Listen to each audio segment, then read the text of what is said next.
అవును ప్రభా, మరియు మధ్యాహ్న కాల సమయంలో మా జీవితాలు ప్రభా నీ మీదే ఆనుకొని ఉన్నవి. మేము నీ మీదే ఆధారపడి ఉన్నాం. నీవు లేకపోతే మేము శూన్యము నాయనా. నీవు లేకపోతే మా జీవితాలు వ్యర్థము నాయనా. ప్రభా, వ్యర్థమైన మా జీవితాలు తండ్రి మీరు మార్చి నీ చిత్తములో నాయన నడుచుటకు కృప చూపేందుకు మీకు స్తోత్రాలు. మరొకసారి నాయన ఈ యొక్క మధ్యాహ్న కాల సమయంలో ఇంతవరకు పాటల ద్వారా, సాక్ష్యముల ద్వారా, ఆరాధన మీరు మహిమ పొందారు. ఇప్పుడు వాక్యం ద్వారా మాతో మాట్లాడి మమ్మల్ని బలపరచమని, స్థిరపరచమని, నీకు ఆయాసకరమైనవి మాలో ఏవైనా ఉంటే అవి వాక్యం ద్వారా సరిచేసుకుని మా జీవితాలు ప్రభా మీకు ఇంపైన పాత్రలుగా ప్రభాన మార్చుకునమని యేసుక్రీస్తు నామములో అడిగి పొందినాము తండ్రి. ఆమేన్. గట్టిగా దయచేసి కూర్చోండి. మరి దీని ఒక వాక్యం చదువుకుందాం. ఎఫెసీయులకు రాసిన పత్రిక 1వ అధ్యాయం 7వ వచనం. ఇక్కడ యేసుక్రీస్తు వారు తన యొక్క కృపైశ్వర్యము చొప్పున మనకు కలుగజేసే ఆశీర్వాదాలు కూర్చుంటాయి. మనం అందరం చర్చికి ఎందుకు వస్తాం చెప్పండి? ఆశీర్వదించబడాలి వస్తామా? శపించబడాలి వస్తామా? ఆరోగ్యంగా ఉండాలి వస్తామా? అనారోగ్యంగా ఉండాలి వస్తామా? హాస్పిటల్కి వెళ్తేప్పుడు ఎందుకు వెళ్తాం? హాస్పిటల్కి ఎందుకు వెళ్తాం? మరి హాస్పిటల్కి వెళ్ళినప్పుడు డాక్టర్ ఫ్రీ చూస్తాడా? మాట్లాడాలి. ఫ్రీగా చూడు, అయినా ఆ డాక్టర్ మీద నమ్మకం మనకి. అది యేసు ప్రభు ఫ్రీగా స్వస్థపరుస్తాడంటే వచ్చేకి చాలామంది డౌట్. అర్థమైనా చెప్పేది? యేసు ప్రభు దగ్గరికి వస్తే ఉచితంగా బాగు చేస్తాడు. డాక్టర్ దగ్గరికి వెళ్తే మళ్ళీ మనం ఏమంటాము? యేసయ్యా, నువ్వు ప్రధాన డాక్టర్వి, డాక్టర్కి జ్ఞానం ఇచ్చేవాడు నువ్వే, డాక్టర్ల ద్వారా పనిచేసేవాడు నువ్వే, డాక్టర్లకి బోధించేవాడు నువ్వే. మరి ఆ డాక్టర్ దగ్గరికి పోవడానికి మనకి చాలాసార్లు సంశయం వస్తుంది. అయితే హాస్పిటల్ కట్టుకొని వ్యాపారం చేసే డాక్టర్ దగ్గరికి పరిగెత్తుకొని పోతాం. మళ్ళీ చెప్తాము, ఆ డాక్టర్ బాగా చూస్తాడు, ఈ డాక్టర్ బాగా చూస్తాడు, ఈ డాక్టర్ బాగా చూస్తాడు, ఆ డాక్టర్ బాగా చూస్తాడు. మరి డాక్టర్లు అందరూ ఎప్పుడు చెప్తారు ఈ మాట? వాళ్ళు అన్నీ చేసిన తర్వాత వాళ్ళు చెప్పేది లాస్ట్ మాట తెలుసా?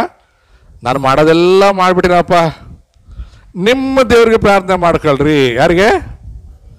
ఆతన కయ్యాగైతే నిమ్మదెల్ల ఇవ్వగ. మరి ముందు చెప్పొచ్చు కదా, ఏమి చేయకోకుండా, మనకి ఏమి స్కానింగ్లు గీనింగ్లు ఏమి రాయకుండా, ఏం చూడకుండా, ఏం స్టెంట్ వేయకుండా అని చెప్పొచ్చు కదా. అయ్యా, మీరు మీ దేవుడి దగ్గర పోయి ప్రార్థన చేసుకోండి, మీ దేవుడే బాగు చేస్తాడని చెప్పొచ్చు కదా. చెప్తే మనం ఫీజు కడతామా? చెప్తే స్కానింగ్ చేయించుకుంటామా? ఇప్పుడు తలకాయ నొప్పి వస్తే అదేమది ఎంఆర్ఐ, ఏం స్కాన్ అది? ఎంఆర్ఐ. చెవు నొప్పి వస్తే ఎంఆర్ఐ. మొక్కల నొప్పులు వస్తే ఎంఆర్ఐ లేకుండా ఏ డాక్టర్ కూడా నీకు ఇదేమది రాయడు. వాడు ప్రతిదీ ఎంఆర్ఐ. నేను చెప్పిన యేసు ప్రభు నేను ముందే ఎంఆర్ఐ చేసి పంపించాను ఈ లోకానికి. యేసు ప్రభే నేను ఎంఆర్ఐ చేసి స్కాన్ చేసి నీ చెవులు ఏడుండాలా, కండ్లు ఏడుండాలా, ముక్కు ఏడ, నీ దేహంలో అవయవాలు ఏడుండాలా, ఎట్లుండాలా ఆయన అన్నీ సరిచేసి పంపిస్తే ఇప్పుడు ఆయన దగ్గర రాం మనం. ఇప్పుడు చూడండి, ఒకటి అర్థం చేసుకోండి. యేసు ప్రభు అన్నిటికీ దేవుడు. కంటికి, ముక్కుకి, చెవుకి డాక్టర్లు. ఎంటికి ఒక డాక్టరు, చెవులకు ఒక డాక్టరు, కండ్లకు ఒక డాక్టరు, పండ్లకు ఒక డాక్టరు, నాలుక ఒక డాక్టరు, తర్వాత నరలకు ఒక డాక్టరు, కిడ్నీలకు ఒక డాక్టరు, హార్ట్కి ఒక డాక్టరు, లివర్కి ఒక డాక్టరు, ప్యాంక్కి ఒక డాక్టరు, అన్నిటి జ్వరానికి ఒక డాక్టరు, తుమ్ముకు ఒక డాక్టరు. యేసు ప్రభు అన్ని రోగాలను పేరు పెట్టి పిలిచి గద్దించి పొమ్మనేవాడు నా దేవుడు. ఆయన చెప్తున్నాడు, రండి నా దగ్గర రండి అంటే రారు. ఆయన ఏమన్నాడు? నీకు ఏ వ్యాధి అయినా సరే దాని పేరు పెట్టి చెప్పు, నేను దాన్ని చూసుకుంటాను. అలాగే నీ బాధ, నీ కష్టం, నీ శ్రమ ఏదైనా సరే నాకు చెప్పు, నేను చూసుకుంటాను. ఇప్పుడు చూడండి, పోలీసులు కూడా, ట్రాఫిక్ పోలీసు వేరు, సివిల్ పోలీసు వేరు, ల్యాండ్ ఆర్డర్ పోలీసు వేరు, పోలీసులు కూడా రిజర్వ్ పోలీసులు వేరు, బార్డర్ పోలీసులు వేరు. ఈ పోలీసులు అందరూ ఒక్కసారి నిద్రపోయారంటే మన దేశం టప్ అంతే. అయితే బైబిల్ ఏమంటుంది? నిన్ను కాయువాడు అమెరికాలో ఆ దేవుడే, ఇండియాలో ఆ దేవుడే, పాకిస్తాన్లో ఆ దేవుడే, రష్యాలో ఆ దేవుడే, ఎక్కడికి పోయినా ఆయన కన్ను. అందుకే అంటాం కదా, నీ చూపు నిన్ను కాయువాడు. మన పోలీసు వాళ్ళు, మన మిలిటరీ, ఇజ్రాయెల్ మిలిటరీ, మనం అంటాం కదా, ప్రపంచంలోనే చాలా శక్తివంతమైన ఆర్మీ ఇజ్రాయెల్ ఆర్మీ. మొన్న నిద్రపోయినారు. మొన్న నవంబర్లో పోయినసారి పండుగ రోజు పండుకున్నారు, శత్రు లోపలికి వచ్చినారు, డమ డమ డమ డమ డమ 5,000 ర్యాకెట్లు వేసి చీంచి చిత్తాన్నం చేసిపోయినారు. అంటే మనిషే, దేవుడు దేవుడే. దేవుడు దేవుడే, ఆయన పేరు యేసుక్రీస్తే. అన్న దేవుడు నిద్రపోయేవాడు కాదు, నిద్రపోయినటువంటి వాడిని లేపుతాడు. రే యోనా, పండుకున్నావా? లేదా? శిష్యులు పండుకుంటే ప్రార్థన చేయకుండా ఇంకా నిద్రపోతున్నారు. లేయండి, ప్రార్థన టైం అయింది. లేదు ప్రభువా, రాత్రంతా క్రికెట్ మ్యాచ్ చూస్తున్న ప్రభువా, ఇండియా గెలిచిన సంతోషంలో బాణాలు ఇడిసి నాన్నోడు ರಾತ್ರಿ ಟಿವಿ ರಾತ್ರಿ ಫಸ್ಟ್ ನಾನೇ ಇಟ್ಟು ಎಲ್ಲ ಗ್ರೂಪಲ್ಲಿ ಕಂಗ್ರಾಚುಲೇಷನ್ ಇಂಡಿಯಾ ಅಂತೇಳಿ. ಮತ್ತು ಬೆಳಿಗ್ಗೆ ಜಲ್ದಿ ಎದ್ದಿರ್ತೀನಿ ನಾನು, ಯಾಕಂದ್ರೆ ನಮ್ಗೆ ಅಭ್ಯಾಸ ಎದ್ದೇಳೋದು. ಕೆಲವು ಸೋಂಬೇರಿಗಳು ಹೆಂಗೆ ಗೊತ್ತಾ, ಅವು ಬೆಳಿಗ್ಗೆ ಮಲಗಿದೆ, ರಾತ್ರಿ ಮಲಗದೆ, ಟಿ ವಿ ನೋಡ್ತಾ ನಿದ್ದೆ ಹೋಗ್ತಾವ. ಅಲ್ಲಿ 6 ಹೊಡೆದ ಮೇಲೆ ಯಾರು ಚಪ್ಪಾಡು ಅಂತ ಮತ್ತೆ చూడండి, మన దేవుడు కునకడు, నిద్రపోడు. అందుకే బైబిల్ అంటాడు, ఇజ్రాయెల్ని కాయువాడు కునకడు, నిద్రపోడు. చూడండి, ఒక మాట చెప్తాను, ప్రధానమంత్రులు, ప్రపంచంలో ప్రతి ప్రధానమంత్రి మనిషే. మనం పోయిన వారు చెప్పుకున్నాం కదా, ప్రధానమంత్రికి ఏమొచ్చిందంట? ఎవరు ఆయన పేరేమి? నువ్వు ఉంటే వచ్చిందమ్మా, నువ్వు పోయిన వారు లేదు కదా, విన్నావు మెసేజ్. నామాను ఎవరైనా ప్రధానమంత్రి, సిరియా దేశ ప్రధానమంత్రి, యుద్ధ వీరుడు. ఏమొచ్చింది ఆయనకి? కుష్ఠరోగం వచ్చింది. వీళ్ళందరూ ఎవరంటే వాళ్ళ కొరకు బ్రతికే వాళ్ళే. కానీ యేసుక్రీస్తు మనందరి కొరకు ఒక్కసారి తన ప్రాణమును పెట్టిన ప్రధాన కాపరి. హల్లెలూయా. మన ప్రధాని, మనల్ని కాపాడేవాడు యేసుక్రీస్తు, కునకడు, నిద్రపోడు. ఇంకోటి తెలుసా, ఆయన పేదల గురించి ఆలోచించేవాడు. ఒక 3 రోజులు వాక్యం చెప్పి వాళ్ళు భోజనం లేకుంటే వాళ్ళు మూర్ఛించి పడతారని వాళ్ళకి మంచి ఆహారం పెట్టమని చెప్పినాడు మన యేసు ప్రభు. నాకు ఒక్కోసారి భలే కోపం వస్తుంది. అంతే, మిమ్మల్ని అందరూ చూస్తే ఒక్కోసారి నేను అమ్మతో కొట్లాడుతుంటాను. అరటి పండ్లు 20 రూపాయలు డజనమ్మా అంటే, ఎందుకు 15 రూపాయలకి ఇవ్వా అంటాడు. వాడు ఆటి నుంచి మోసుకొచ్చి తింపి పెట్టి అరిసి పొద్దున్న బంగారు అంగిడిలో పోండి, వాడి బంగారు కాదు మీ బంగారు అమ్మకపోండి. వాడు తీసుకొని గీకితే పోయి ఆడే ఒక 100 రూపాయల బంగారు,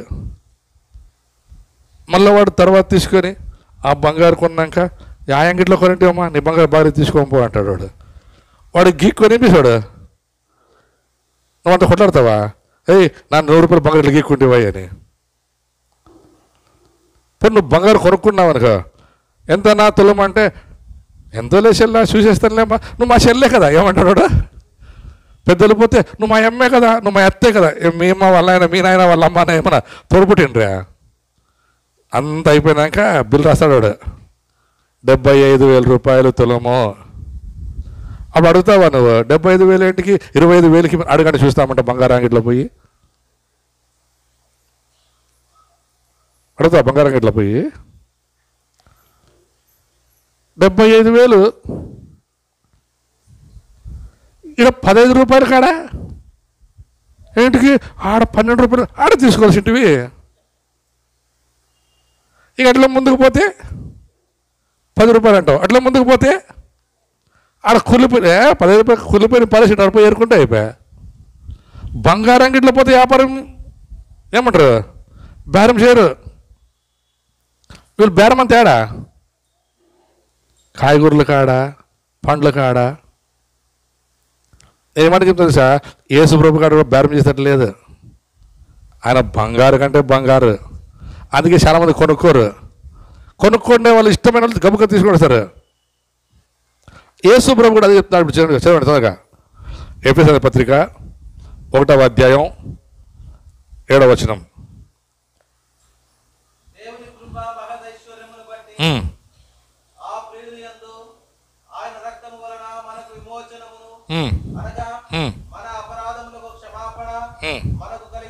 హల్లెలూయా, హల్లెలూయా. నమ్ముచున్నారా? మన అందరి అపరాధాలకు క్షమాపణ కలిగి ఉన్నది.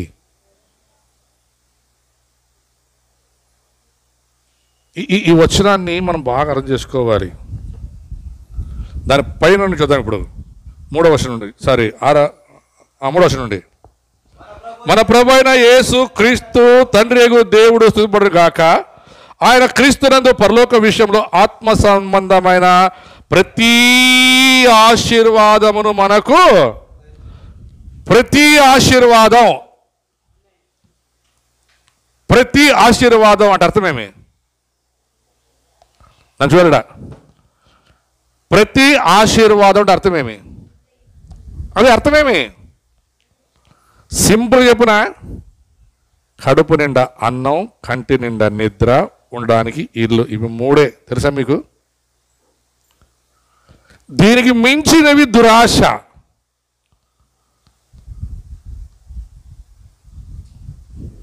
దీనికి మించినవి దురాశ.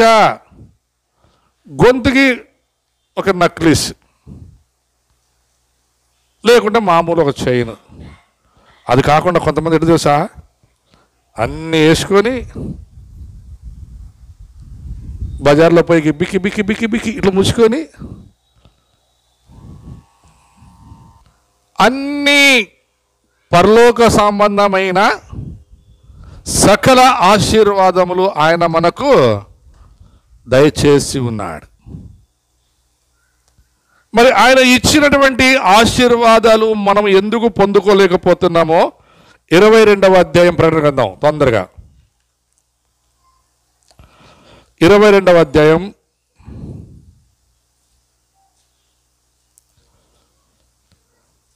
12వ వచనం చదువుకుందాం. ఇదిగో త్వరగా వచ్చుచున్నాను, వాని వాని క్రియల చొప్పున ప్రతి వానికి ఇచ్చుటకు నేను సిద్ధపరిచిన జీతము నా యొద్ద ఉన్నది. ఇక్కడేమో సకల ఆశీర్వాదాలు అన్నాడు. 1వ అధ్యాయం 7వ వచనం చదవండి. దేవుని కృప మహదైశ్వర్యమును బట్టి ఆ ప్రియుని యందు ఆయన రక్తం వలన మనకు విమోచనము అనగా మన అపరాధములకు క్షమాపణ కలిగి ఉన్నది. మరి ఇప్పుడు 3వ వచనంలో పోతే పైన ఏమంటారంటే, మన ప్రభువైన యేసు క్రీస్తు యొక్క తండ్రి యొక్క దేవుడు స్తుతింపబడును గాక. ఆయన క్రీస్తు యేసునందు పరలోక విషయంలో ఆత్మ సంబంధమైన, చూడండి, భూలోక సంబంధమైనవి కాదు. మనకి పరలోకం సంబంధమైనవి, భూలోక సంబంధమైనవి. అమ్మా నిజమా? అన్ని భూలోక సంబంధమే.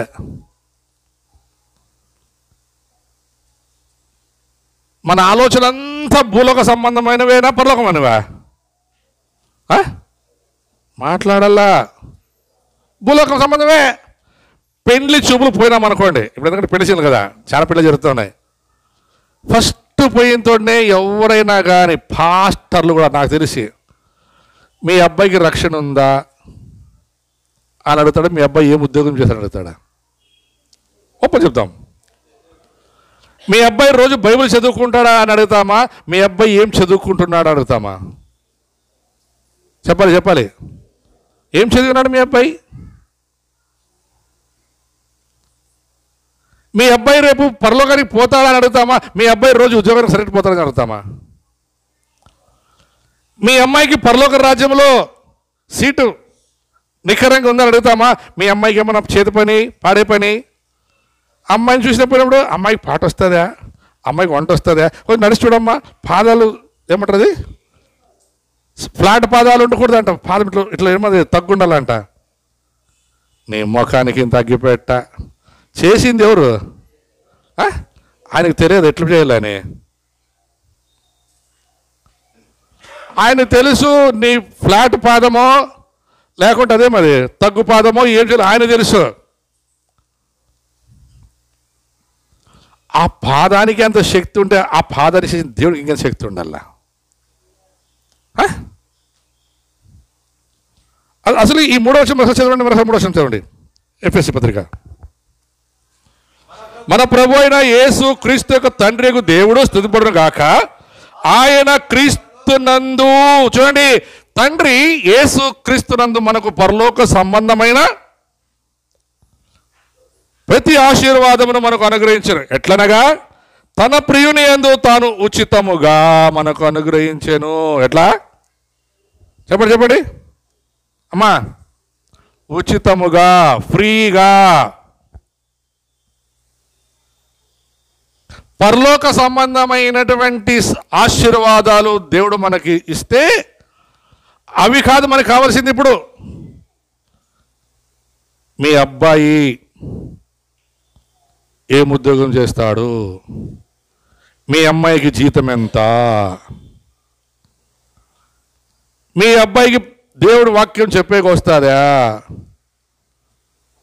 మీ అబ్బాయికి ప్రార్థన వస్తుందా, మీ అబ్బాయి చర్చికి పోతాడా, అవి ఏం అడగరు. ఎంతసేపు నా అబ్బాయి ఏం పని చేస్తాడు, అబ్బాయికి జీతం ఎంత, అబ్బాయికి వెనక ఎన్ని రాళ్ళు ఉన్నాయి, 4 రాళ్ళే ఉండేది, ఎన్ని రాళ్ళు ఉండే కూడా పెట్టరు చాలా. తలకాడ ఒకటి, ఎద మీద 2, కాళ్ళకాడ ఒకటి. ఎన్ని ఇండ్లు ఉన్నాయి, ఎన్ని వాక్యంలు ఉన్నాయి.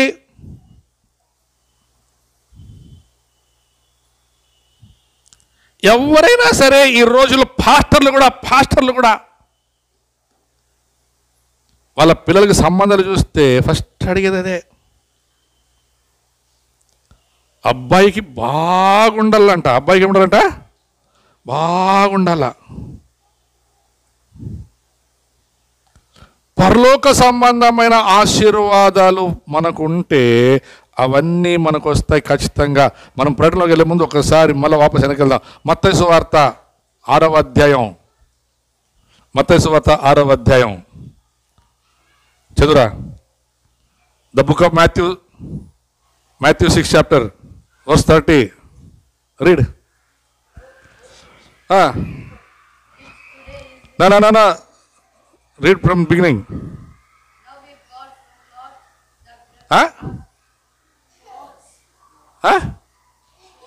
Read slowly. Read slowly.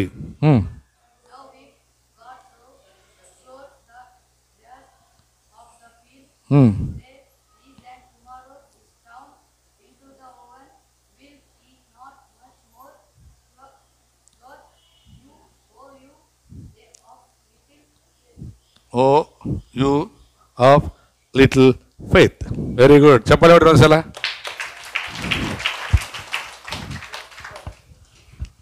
ఇప్పుడు జానికాడప్ప బైబుల్ మైకి జల్దీ మైక్ రావాలా? చదువు. Very good. వద్దులే.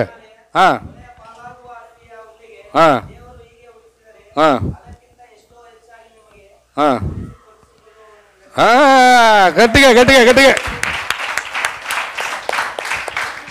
ఇది ఏం తెలుసా మీకు? Beauty parlour. అరే నేను ఇది బ్యూటీ పార్లర్. ఇది బ్యూటీ పార్లర్ తెలుసా? ಅಲ್ಪ ವಿಶ್ವಾಸಿಗಳೇ, ಅಡವಿ ಹುಲ್ಲಿಗೆ ದೇವರು ಅಷ್ಟು ರೂಪ ಕೊಟ್ಟಿದಾರಲ್ಲ, ಮತ್ತೆ ನಿಮ್ಮ ಮುಖಕ್ಕೆ ಕೊಡೋದಿಲ್ಲವೇ? ನಿಮಗೆ ಒಳ್ಳೆ ಬಟ್ಟೆ ಉಡಿಸೋದಿಲ್ಲವೇ? ಈ ವಚನ ಅರ್ಥ ಮಾಡ್ಕೊಳ್ರಿ. ಮತ್ತೊಂದ್ಸಲ ಓದಿ ಗಟ್ಟಿಗೆ. ಓಸಿದ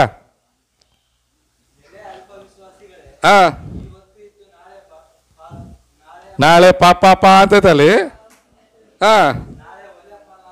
ಏನು? ಒಲೆ ಬೆಂಕಿ ಪಾಲಾಗುವ. ನೋಡಿ, ಅಡವಿ ಹುಲ್ಲಿಗೆ ದೇವರು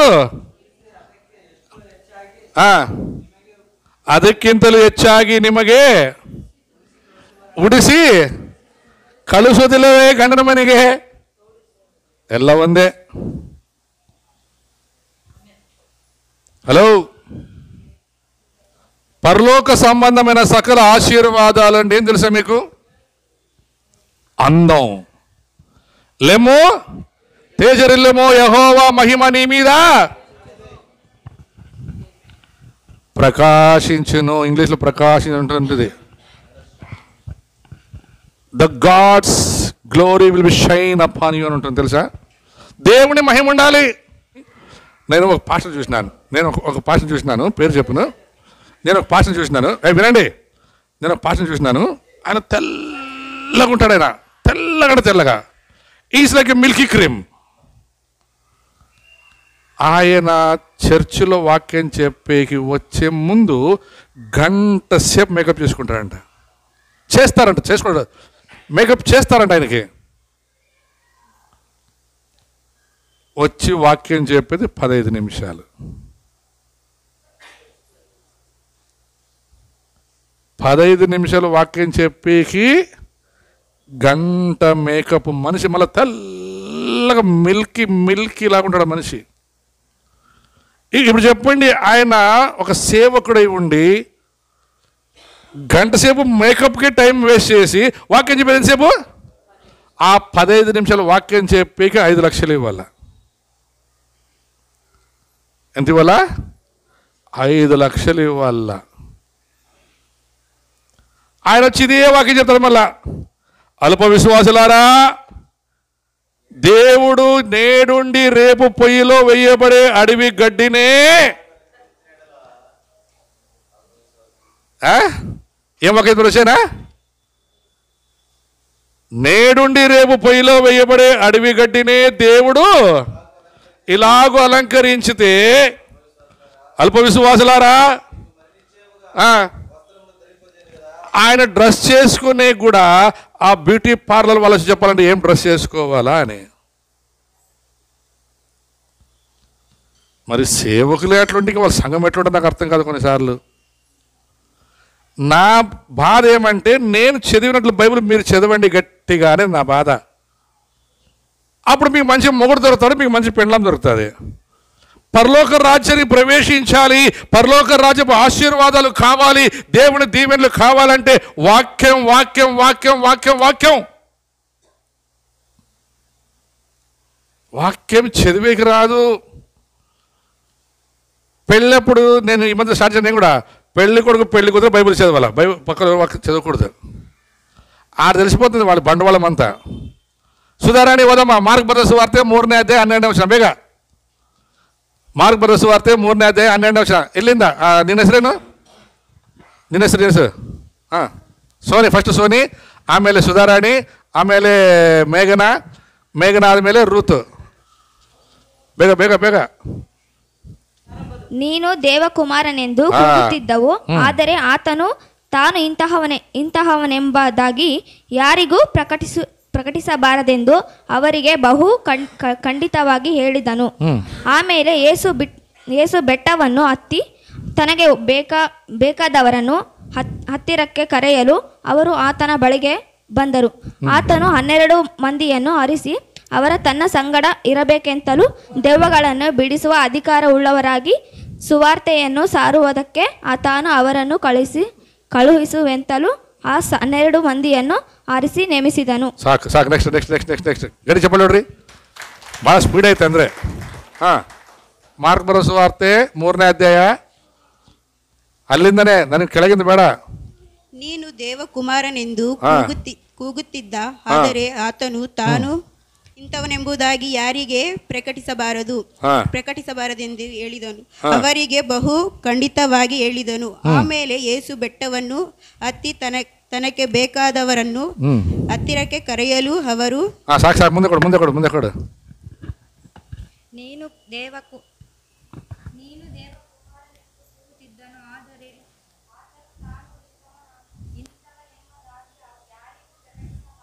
ಅವರಿಗೆ ಬಹು ಖಂಡಿತವಾಗಿ ಹೇಳಿದನು. ಆಮೇಲೆ ಯೇಸು ಬೆಟ್ಟವನ್ನು ಹತ್ತಿ ತನಗೆ ಬೇಕಾದವರನ್ನು ಹತ್ತಿರಕ್ಕೆ ಕರೆಯಲು. మీకు ఆ వర్షం అర్థమైందా? తనకు ఇష్టమైన వారిని. ఎవరికి ఇష్టమైన వారిని? గారు చెప్పాలి. గట్టి చెప్పాలి. ఆయనకి ఇష్టమైన వారు ఎలాగ ఉండాలంట? ఆయనకి ఇష్టంగా ఉండాలి. ఎట్లుండాలి? ఆయనకి ఇష్టంగా ఉండాలి. ఎవరైతే ఆయనకి ఇష్టంగా ఉండి ఆయన వాక్యానుసారంగా ఆయన చెప్పిన ప్రకారం చేస్తే అడవి గడ్డి కంటే మరి ఎక్కువగా ఆయన మనల్ని ఆశీర్వదిస్తాడు.